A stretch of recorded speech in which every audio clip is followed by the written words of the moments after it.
through the ages as well, in your traditional dress right here? Yes, sari is a part of our everyday life, and every state has a different way of wearing sari. So I look at you, Moran. That looks very comfortable, and we've picked up on it. Yes, I say Western styles have picked on it, perhaps shorter, but I think for the men, that simplicity is just wonderful. This looks very involved. How comfortable are you? I'm comfortable right now. Yes. Okay, performance. So now we have we've heard a song, and we've seen dance, and now what is slide guitar? Who can tell me? Okay, the Indian musicians are wonderfully creative, and they have taken some Western instruments and adapted them for classical music. So for instance, Debashish Bhattacharya and Vishva Mohan Bhatt, who are two of the leading slide guitar players, took an archtop Western guitar, placed sympathetic resonating strings underneath the frets, and recreated the tuning of the guitar so they could express classical Indian music. So it has a very mellifluous, resonant tone, and they're also able to capture the sliding microtones between the notes. In Western music, we tend to just use the 12 tones of equal temperament. In Indian music, the tones between the notes, how you get to the notes, the grace notes and the ornaments are very, very important, because Indian music is what's called monophonic music. It's not music that has chords. It has only rhythm, a drone, and melody, whereas Western music has harmony. So in monophonic music, you need to express a lot melodically, and this slide guitar was adapted for it, and you'll see a clip of Vishva Mohan Bhatt. Let's watch it. Slide guitar.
I would say charming. I do find it charming. That's very, very lovely. Let me just, for a minute, about the accompaniment. Is that traditional to have a drum accompaniment? I saw it with the singer and again in the dances, yes? Yes, those are tabla drums. Tabla drums are relatively recent in Indian history, meaning about 300 years old. That's all. Yes, so that's considered recent. And the tabla accompaniment of drums really became prominent when the music got faster and more technical, as you saw here, when more virtuoso playing came into being as opposed to more sonorous meditative playing. And as technique and instruments improved, they wanted to have a lively accompaniment that could both provide a contrast and also mirror what the main instrument was doing. So in Indian music, some form of rhythmic accompaniment is a always a portion of the music, but there's also times when it's only a solo instrument or a solo voice developing the melodic theme of what's called the raga, which is the Very foundation of Indian music. Okay, let's talk about your website right away. People can find out more about you when you have a performance coming up. We're going to talk about where that is and when it will be. But in order to get this beautiful brochure, for example, that I have here, and any other information, we'll bring it up, and I think it's up there right now. Let's talk. This website does have all the information that I have here on it, correct? Yes, we have our mission, our information about the upcoming concert, how you can buy the tickets, and also what we do in the community as an outreach. Wonderful. Where are the performances? Where do you perform? We hold our performances at the Broward Center of Performing Arts in the Amaturo Theater for the larger venue, Sure. and we also hold them at Art Serve on Sunrise for some of the yes. smaller venues. And we have coming up probably the greatest exponent of the North Indian flute, which is Pandit Hariprasad Chaurasia, accompanied by probably the greatest current tabla player, Anindo Chatterjee. Say that again. What kind of a player? Tabla being the twin drums that you just The saw in the twin clip, drum, and a bamboo flute player. He's called Okay. Hariprasad Chaurasia. Okay. Unfortunately, we're going to have a clip of bamboo flute we're going to show, and that is going to be in the performance we're going to see next in September. Did you say what is the date? The date is September 4, Saturday, September 4. And I would say that not only dance lovers, but lovers of tradition, and it's an education every time something like this is performed, to find out if you can't go to India, you're bringing India to us. That's That is- actually what you're doing, isn't it? That is very correct. We are trying to keep the tradition alive in South Florida. And population-wise, the Indian population, do you have any idea what that's like in Florida? Here in South Florida, Well, South Florida. Okay. South Florida and the Tri-County area, the Indian population is estimated at about 130 to 160,000 people of South Asian descent. Okay. And are they involved, would you say, in carrying on traditions such as you are? We have a core of people who are involved in classical Indian music and dance. Mostly the Indian community here maintains more modern traditions by and large. What we call filmy pop Bollywood become very popular Sure. as people have seen the movies, but we have a core of aficionados who do support our cause Good. very wholeheartedly. Let's show bamboo flute, just a piece of it, and Yes. tease them into wanting to come and see the full bamboo flute. Here we go.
Again, I didn't know what to expect.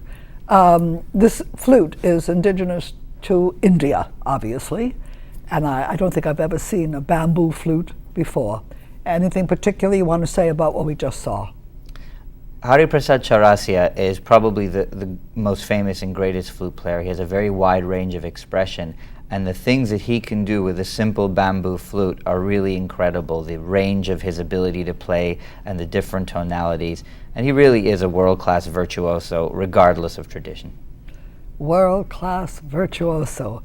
I think that, and he's unique, like something else. Classes that are taught, you play sitar, and you teach sitar. Yes, I do. What else can, if I was a student, come to you to learn here locally in Pembroke Pines?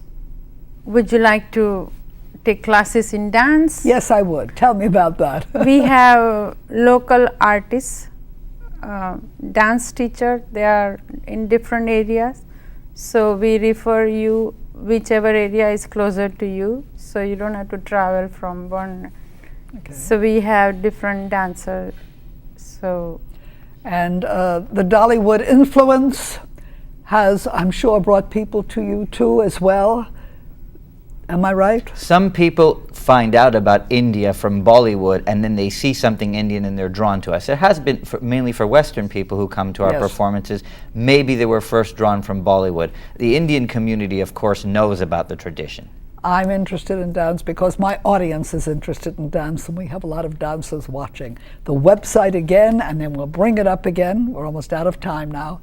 Please say the website. www.apaiart.com. There you go. There you go. Further interest. I'm sure you're going to get a lot of hits. And the performance time again is September the 4th, and it's at the Broward Center of the Performing Arts, and our performance time is every week. And I encourage everybody, of course, to watch us every week right here on stage. You never know what's going to happen next week.